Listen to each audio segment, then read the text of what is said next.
On l'a habillée de feuilles. Elle ne se souvient plus qui, un jour, quelle autre femme, peau de lièvre, peau de braise, des yeux sortis de l'enfer, de l'envers du verbe, un unique chuchotement. Tu seras muette, ma fille, et tu grandiras loin de la convoitise des hommes. Sous les feuilles, son regard clair comme la pluie, et déjà le premier souffle de la désobéissance. Maintenant, comprenne qui pourra est un poème extrait du recueil Au rendez-vous allemand, paru aux éditions de Minuit le 14 mars 2014. Paul Éluard y dénonce, en ce temps-là, pour ne pas châtier les coupables, on maltraitait les filles, on allait même jusqu'à les tondre. Comprenne qui voudra. Moi, mon vraiment, ce fut la malheureuse qui resta sur les pavés, la victime raisonnable. À la robe déchirée, au regard d'enfant perdu, découronnée, défigurée, celle qui ressemble aux morts qui sont morts pour être aimés. Une fille faite pour un bouquet et couverte du noir crachat de ténèbres. Une fille galante, comme une horreur terminée, la plus aimable des bêtes souillées. Et qui n'a pas compris qu'elle est souillée, une bête prise au piège des amateurs de beauté. Et ma mère, la femme, voudrait bien dorloter cette image idéale de son malheur sur terre. Faut-il encore toujours un jour pour nous? Comme un jour contre la sclérose en plaques. Non mais, que ferions-nous sans Pachamama, Baba Yaga,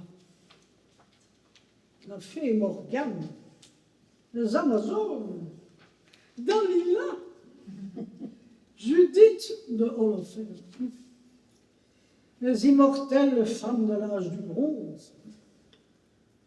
Que serions-nous sans Hadassah, Radegonde, Jeanne d'Arc ou Christine de Pisan, Charlotte Corday ou Marie Curie? Et si nous faisions grève du sexe, comme ces malignes grecs? Grève de l'amour naissance et de l'allaitement. Les hommes, ces petits lustres crus, sans nous seraient perdus, perdus, perdus, et nous aurions la paix.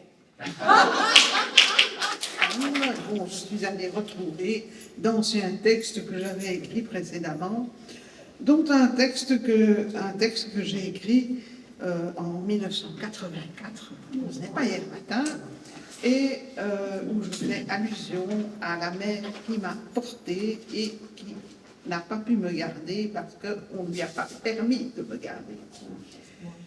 Toute frêle, toute douce, tu es toute frêle et toute douce dans mes pensées, toute gaie comme l'écume sur les vagues, et puis désespérée comme un appel du fond des flots. Tu es gravée en filigrane dans d'invisibles souvenirs, mémoire informe et vivante au détour de mes veines, lien perdu dans la brume, dans la vie de ceux qui ont été séparés, désunis avant de se connaître, mais qui ne parviendront jamais à oublier les mois de chaude intimité, les mois qui furent à nous, les mois où il n'y avait que toi pour moi, où tu me protégeais secrètement, chaleureusement, jusqu'à ce que la vie balaye le rempart que tu avais construit autour de moi, jusqu'à ce que les autres détruisent la forteresse de ton amour, comme si elle ne suffisait pas à nous sauver. Elle a des lèvres qui écoutent, des yeux qui déjouent l'invisible, une gravité presque joyeuse, un refus de la somnolence, Si elle sourit, c'est pour déflorer le mensonge, rendre à la laideur sa pureté de chrysalide. Elle a des gestes féroces qui réinventent la grâce. Et soudain, son ventre réclame une douleur proche de la joie, le cœur des hommes qu'elle renifle. Dans ses mains, le feuillage d'un désir étrange, l'envie d'embrasser leur peau, de frapper au tambour, de coller son ventre pour mieux respirer l'immobile et de lacérer leur poitrine. Sorcière, puisque fille, des yeux immobiles, un corps déployé, l'extrême d'une peau sur l'archet du désir et cet éblouissement dans le vitrail du mensonge, lorsque des yeux la dépaissent, sans rien deviner de la pureté irradiante qui s'offre entre ses cuisses nues.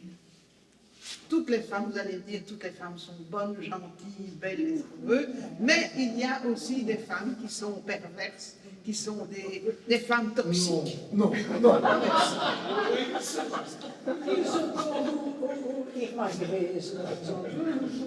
Famille, je vous hais, disait l'auteur de la symphonie pastorale.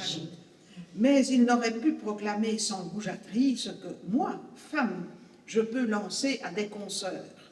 Je vous hais, vieille sorcière, marâtre perverse. Je vous hais pour vos faux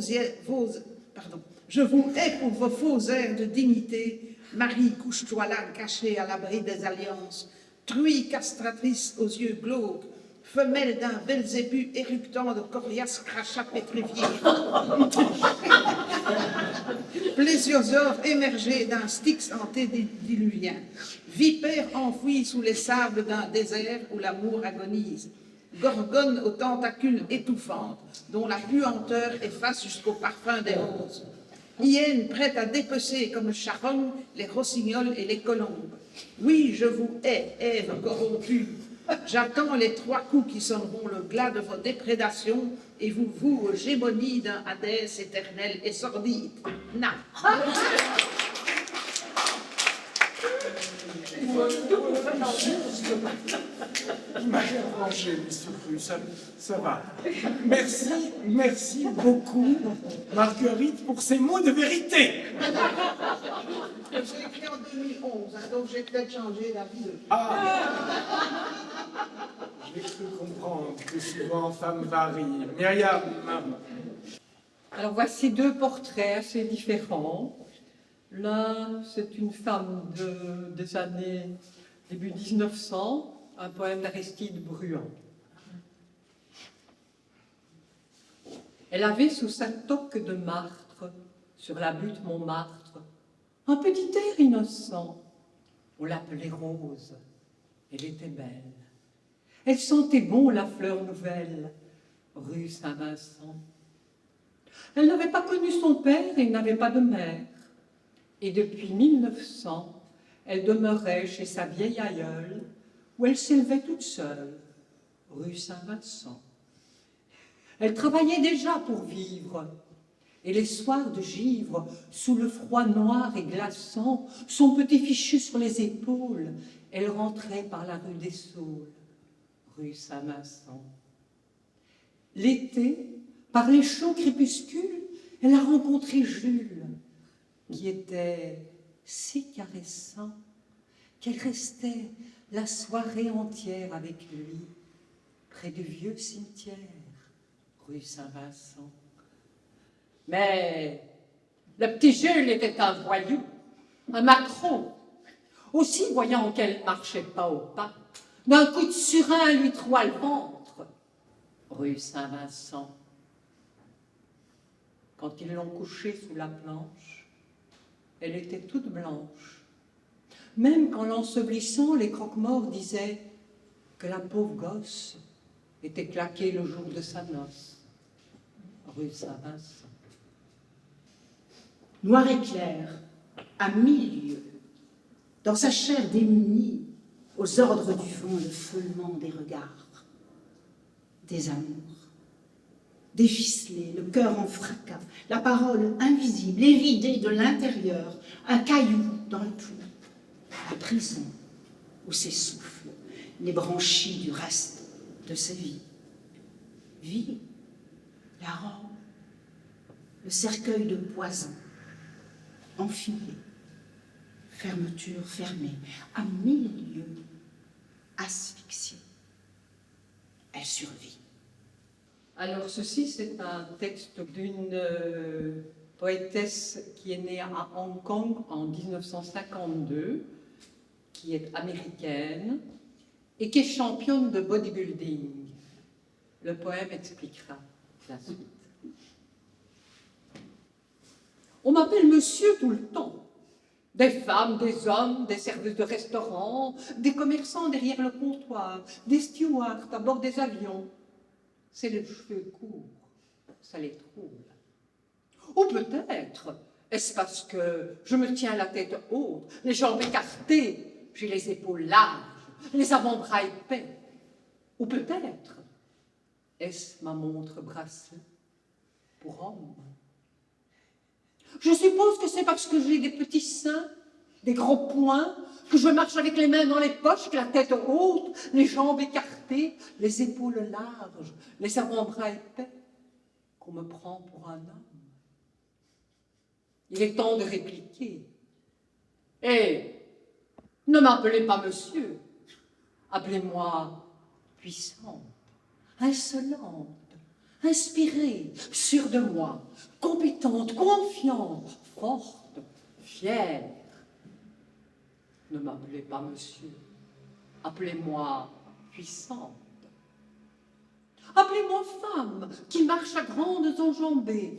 Femme avec des petits seins, des gros poings, des mains dans les poches, la tête haute, les jambes écartées, les épaules larges, les avant-bras épais, et qui porte une montre d'âme.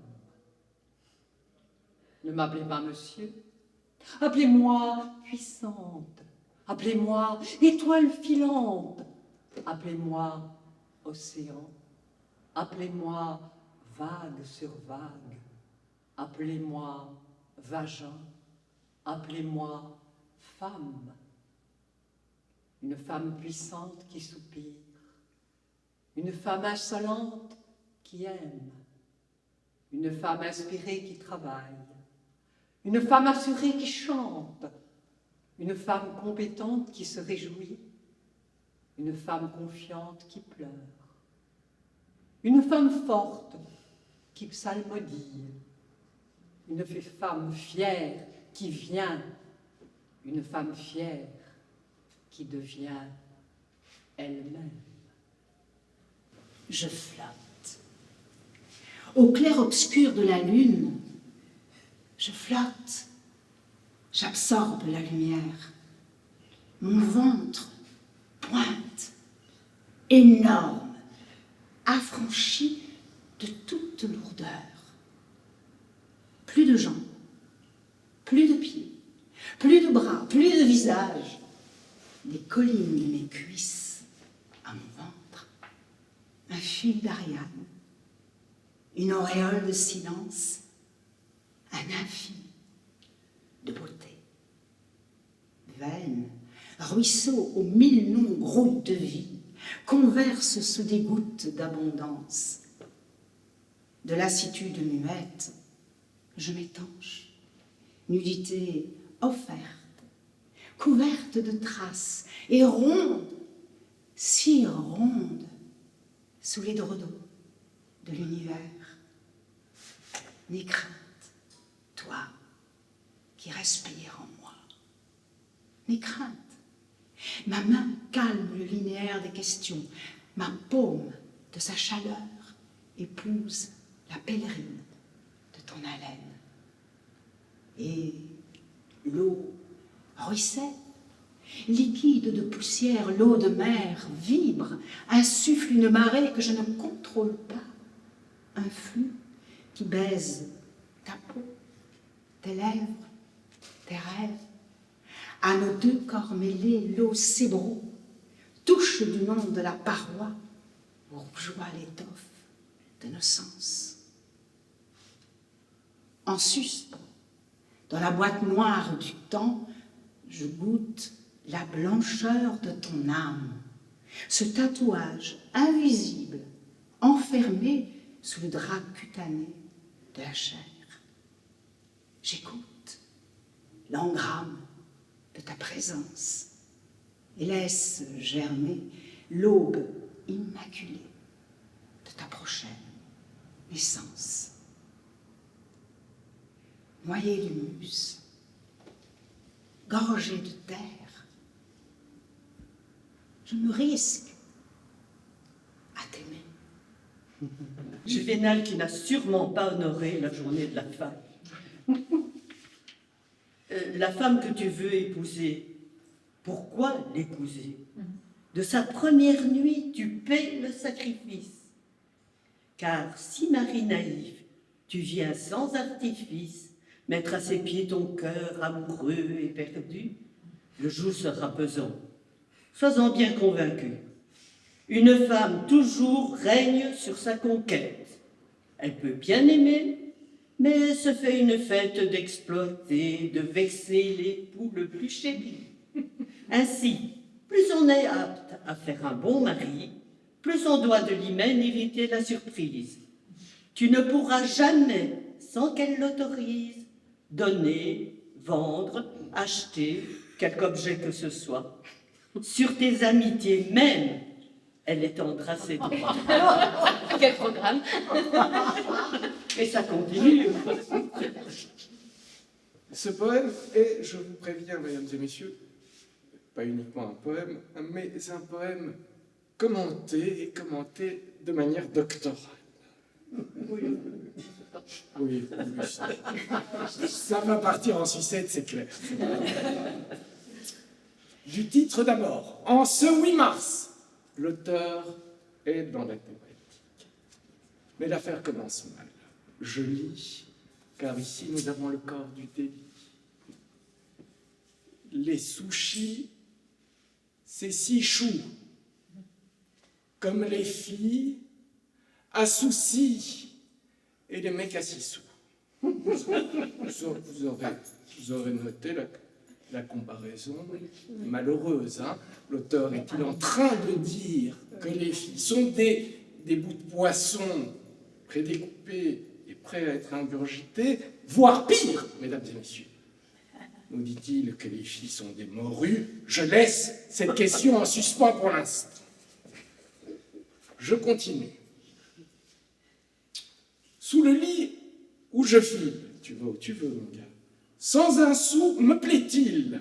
Me plaît-il, c'est parce que c'est lit à l'envers. Bon, enfin. De froncer les sourcils. On a les questions qu'on peut, que voulez-vous. Près du puits de l'ennui, une fille, nuit de l'an, ennui, nuit de l'an, vous validez? Non. M'attendait à l'anguille, parce qu'en général, c'est ce que font les filles. Non, ce n'est pas mon texte. Ce n'est pas mon texte, j'ai oublié de vous le préciser. C'est attribué à l'anonyme de Bruxelles, parce qu'il y a des choses que je ne signe pas. Une fille, donc, nuit de l'an, m'attendait à l'anguille. Une anguille, sans aiguille, lui disant: belle dame, sans argent et sans drame, sans mari ni amant, si ma rime sans talent vous arrachait un rire, comme on arrache une dent, facturée sans talent. Sans talent et 6 sous, vous direz l'oncle Picsou, et quelle séchait vos larmes aux armes citoyennes, et pour ma peine mitoyenne, en ce jour du 8 mars, Vénus devenue Mars. Ça, c'est la finale pour l'AEB. Non, ça, c'est la finale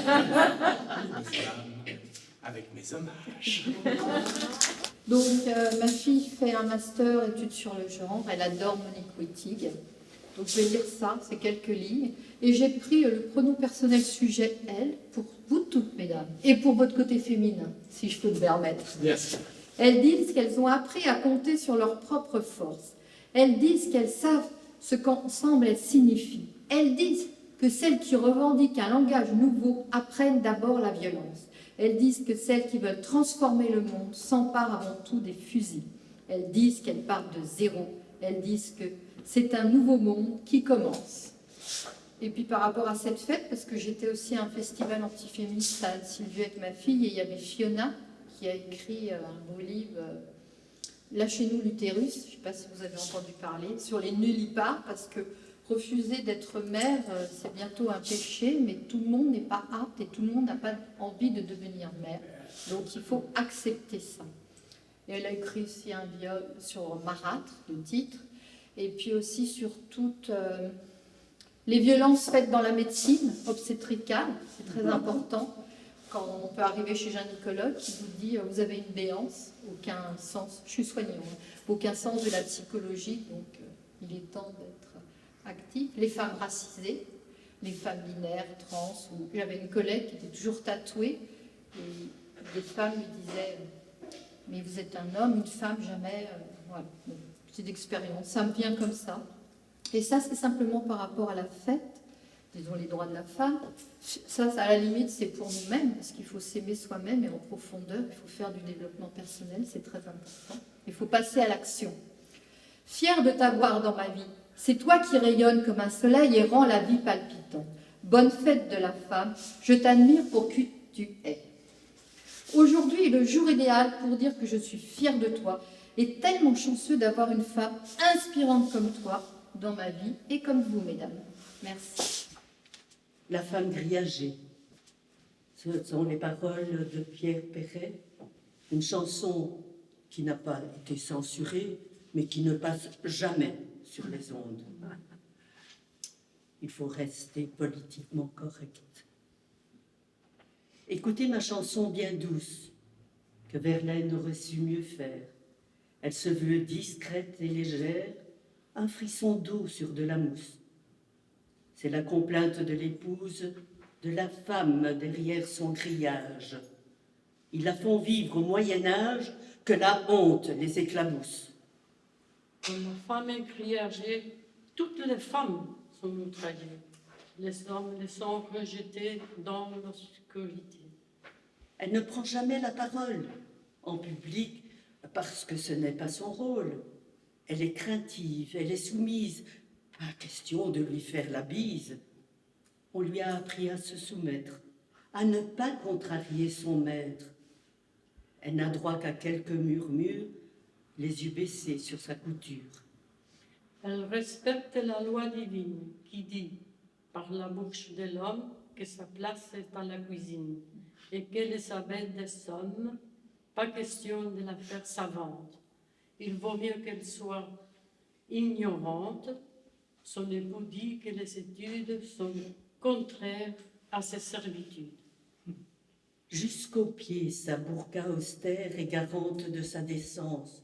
Elle prévient la concupiscence des hommes auxquels elle pourrait plaire. Un regard jugé impudique serait mortel pour la captive. Elle pourrait finir brûlée vive, lapidée en place publique. Jeune femme, larguez les amarres, refusez ces coutumes barbares. Dites non au manichéisme, au retour à l'obscurantisme. Jetez ces mouches radiatrices, nées de coutumes esclavagistes. Et au lieu de porter ce voile, allez-vous-en, mettez les voiles. Les premières blessures ne font jamais mal. Elles laissent une empreinte très fine dans la calligraphie du regard, un étonnement, le sourire après l'entaille. Les premières blessures mentent sur la douceur de ce qui pourrait suivre.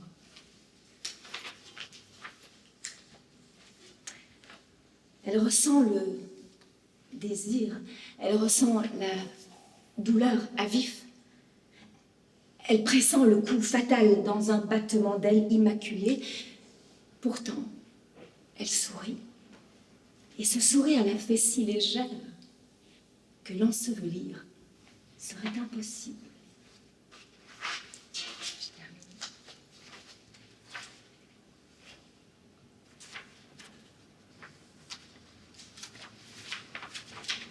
Je vais quand même dire le poème femme. Parce que femme, reliée, invincible, et le monde bat au rythme de son ventre. Femme sur l'homme et sur la terre, dans l'éblouissement de l'aigle qui tourne à ses poings. Elle convoque le duel à pourfendre les ténèbres, redistribue les ossements de son incantation muette. Elle te soulève, homme, dans son embrasement sans fierté. Elle te remet au monde, puisque de ce monde, tu n'as rien appris à recevoir. Femme et sorcière, jusqu'au fracas du cœur, entends-tu son hurlement?